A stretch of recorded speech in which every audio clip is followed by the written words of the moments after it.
नमस्कार, आप सभी का स्वागत करता हूं अपने YouTube चैनल सुरेंद्र सिंह बोरा में।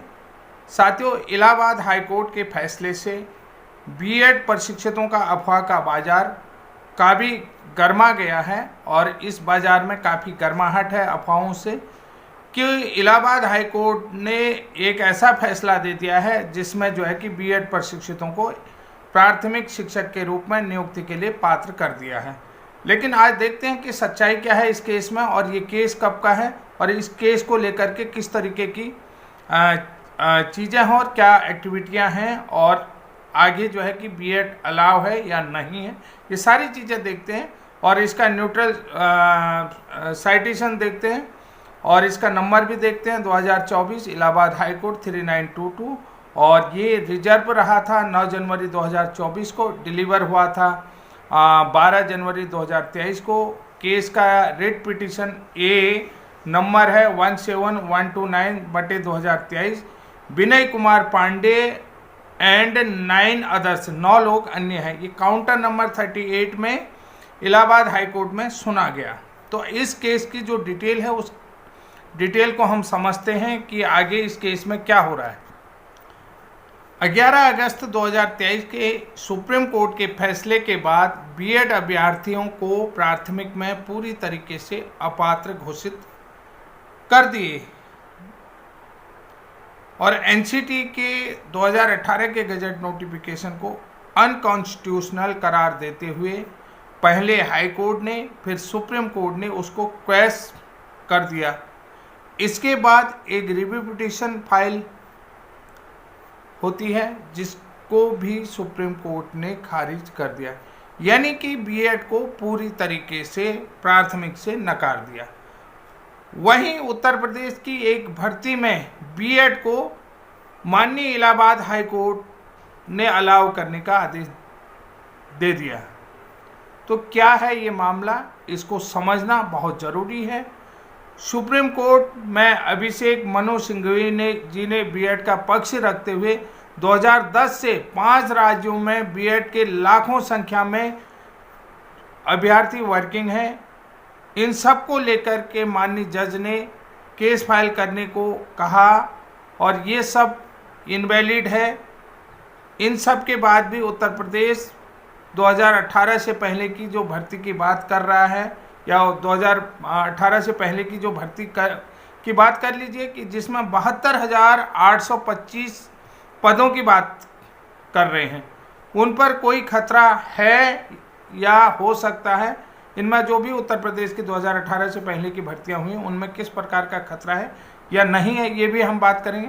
कौन सी भर्ती का आर्डर है कि जिसमें 12,091 पदों में काउंसलिंग होनी है, जिसमें बीएड अभ्यर्थी शामिल हुए हैं।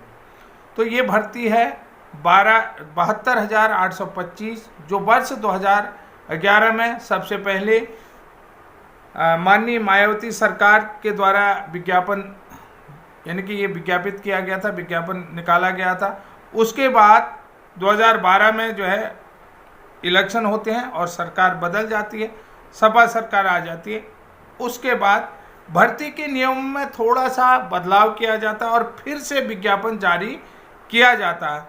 उस समय भर्ती में कुछ सीटें खाली रह गई थी, यानी कि 2012 में जो भर्ती हुई थी तो उसमें कुछ सीटें खाली रह गई थी। तब से अभी तक ये मामला कोर्ट पर चल रहा था, यानी कि 2012 से 2024 तक, यानी कि 12 साल से ये मामला कोर्ट में चल रहा था और कोर्ट का जजमेंट अब 2024 में आया है।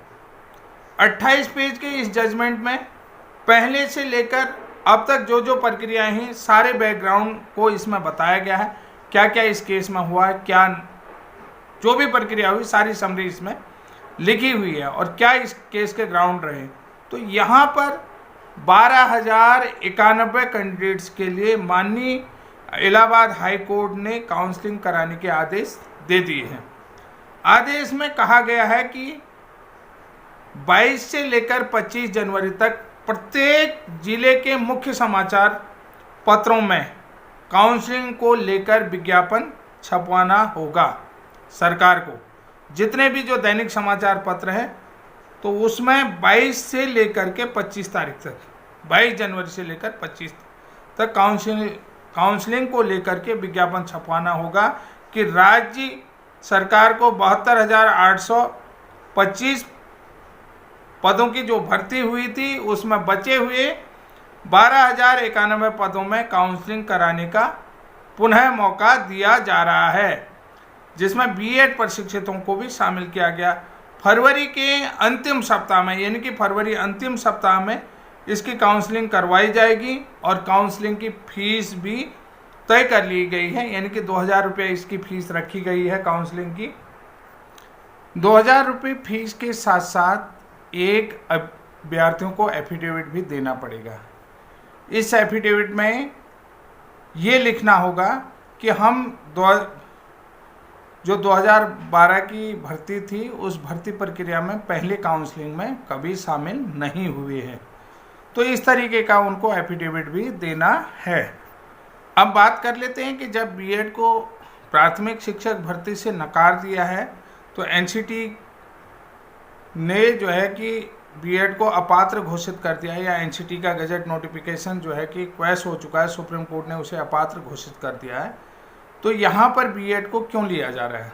तो यहाँ पर सबसे पहली बात हम बात करते हैं कि एनसीटी के गजट नोटिफिकेशन से पहले जो है आरटी एक्ट 2009 के तहत बीएड अभ्यर्थियों को आरटी की धारा 23 उपधारा 2 के तहत प्राथमिक शिक्षक भर्ती में लिया जाता था। आरटी एक्ट 2009 जो है कि संसद से एक पारित होकर के कानून का रूप धारण किया था।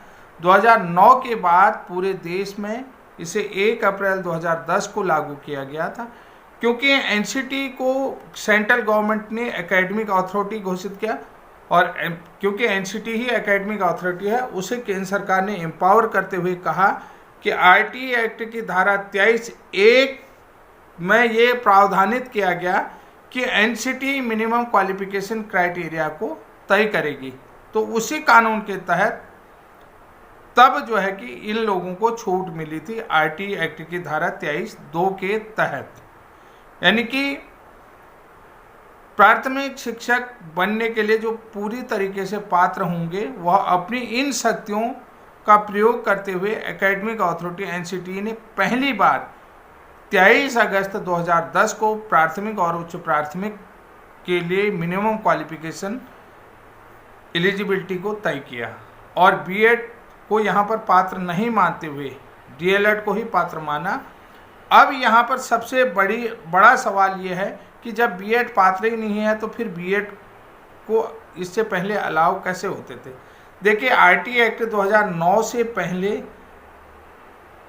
किसी भी प्रकार का कोई प्रावधान नहीं था, कोई कानून नहीं बना था। ठीक है, जब 2001 में 2002 में जो है कि 21A कानून से जोड़ा गया कि यानी कि फंडामेंटल राइट से शिक्षा मौलिक अधिकार से जोड़ा गया, तो उस शिक्षकों की कमी को देखते हुए आरटी एक्ट में धारा 23(2) जोड़ा गया, जो पूरी तरीके से संवैधानिक था और राज्य सरकार केंद्र सरकार की मदद से एनसीटी से 5 साल के लिए, अधिकतम 5 साल के लिए अप्रूवल ले सकती थी, जिसमें नियमों के तहत छूट देकर के बीएड को अलाउ किया जाता था। यानी कि उन्हीं नियमों को जो है कि उन्हीं नियमों के आधार पर यहाँ पर कोर्ट ने भी इन लोगों को काउंसलिंग कराने के लिए अलाउ किया हुआ है। तो अब सबसे बड़ी बात यह है कि उस समय जब ये भर्ती हुई तो उस समय राज्य में जो 23(2) है वो अभी भी जो है कि 23(2) था प्रभावी रहा है, यानी कि आरटी एक्ट की धारा 23(2) प्रभावी रहा, जो अभी भी प्रभावी रहा, जिसे संसद ने आरटी एक्ट 2009 के कानून के तहत पारित किया है, जिसे सुप्रीम कोर्ट ने क्वैश नहीं किया गया।